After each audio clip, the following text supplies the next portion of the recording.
than 7 icons on your computer desktop.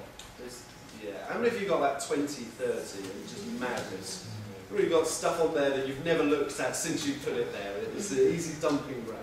How many of you are really meticulous about how you actually file everything, and you really want to get it down to the smallest number of folders and subfolders, and you don't like loose documents? Yeah, you don't like loose documents outside of a folder. They need to be in a folder, and they need to be somewhere. Well, our brains work exactly the same way, and some people, you get referred to, don't you, as a scatterbrain. Some people like to really process, and they lock things away, and their subconscious does it. Now, as I say, we got 2 million bits of information going on, but we can only hold 7 or so. For example, you're not aware of the weight of your foot on the floor until now. And now I've brought it into your conscious mind, you're sitting there thinking, going, I wonder how much my foot actually weighs. And yeah, it feels a little bit heavy. And you're starting to feel, and you've got a sensation in your foot, in the sole of your foot, because it's now in your conscious mind. But as I start to talk about something else, that is going to start to go, because you need to now train your mind back into what you were thinking before previously. And our mind is constantly doing this. And so when I experience something, I process it through filters. And I see how it goes through filters, and I've got an experience that's at the back here somewhere. And you do exactly the same thing.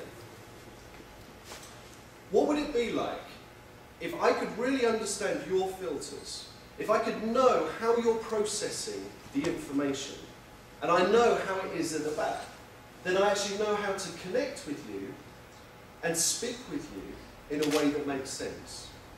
And language and behaviour profiling does just that.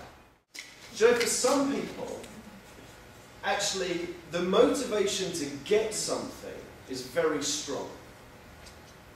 And they are motivated by achieving and moving towards something.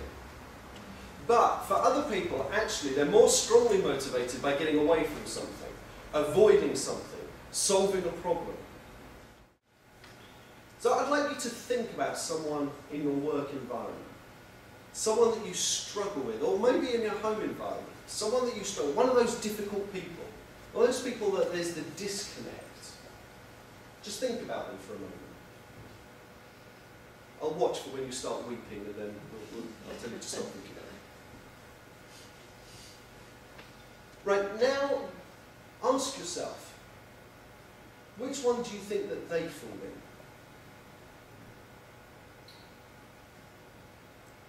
And is there a chance that actually they fall in the different one to you? Yeah?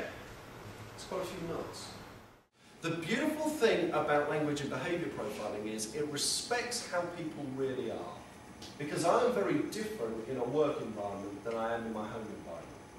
I see things differently. My experience is different. I have a different set of values. They're congruent with who I am as a whole person, but some values are more important in a work context than they are in a home context. Timekeeping for me in a work context is really important. It's really important in a home context, but I'm the only one in my family that thinks it is. So I've had to learn that it's actually not such a big value and it's not that important, so I have to let that go. So actually, how I am at home may be very different from how I am at work. I'm one person, I'm a congruent person, but I am different in different contexts, and you probably are. You're probably different when you're on holiday than when you're in the office. And one of the great things about language and behaviour profiling is actually what it does is it says, do you know what, in this context, someone can be very different than they are in another context. Let's find out how they are in this context. And through asking questions, through the conversation, you can start to elicit people's patterns. You can start to understand where they're coming from. And now you have a minute to try and convince the bee to swap balloons with you. Go.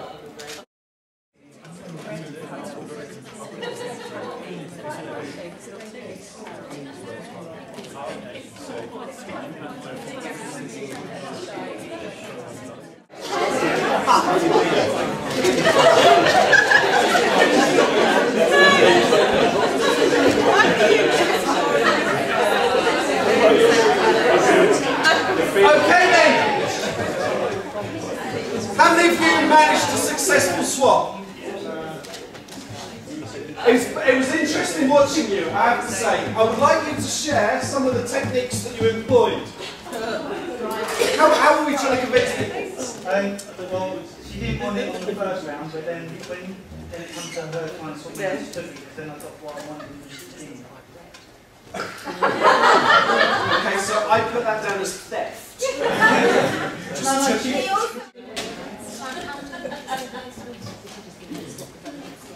How many of you didn't quite know where to start? Seemed like a hard class. Can I ask, did anyone ask the other person what they wanted in a balloon? One or two. One of the secrets. Let me get a couple of balloons here. It's got a balloon here, got a balloon here. See, this balloon is my latest project. It's really important to me. I've spent hours developing it, shaping it, crafting it, positioning it, understanding it. It's come from my very heartbeat. And I've got to go to a board and I need them to be sold on it. I need the backing they're going to give it. I need the endorsement they're going to give it. I need the money that they're going to put into it. But you see, that board has their own balloon. That board has something that's important to them.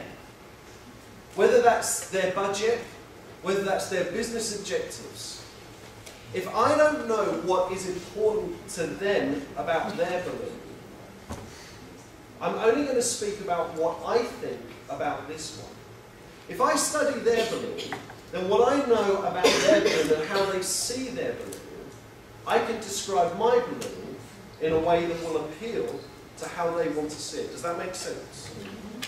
My dad was in the Navy, and he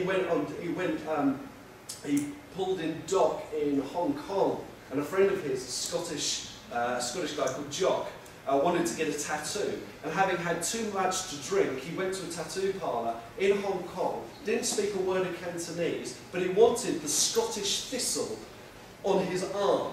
So he described the Scottish thistle, that shape with bits coming out of it, you know, it grows out of the ground. He's doing all the descriptions slowly and loudly, got back on ship, took the wrapping off a couple of days later. He had a pineapple that said Scotland forever. So the way we actually choose to communicate with other languages, we know is fairly dicey at times. But it's the same within English. I need to speak your language for you to get what I'm saying. But I can't speak your language if I don't understand it. I must ask the questions to find out what your language is. Good communication, increasing the rapport, understanding the language that someone else speaks so that you can speak back to them in their language will increase the speed of sales. It will allow you to recruit the right people. You know, you can profile a job role, and actually find the people that will match that job role, who are going to be motivated by it. You can start to predict behaviour.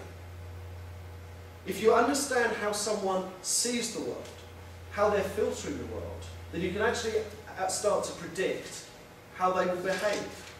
If you've got some change in your business or in your family or in just your group of friends that you need to deliver, you can actually start to position it in a way where it's not going to be bad news.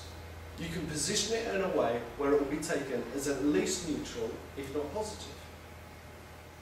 And therefore, you can start to influence.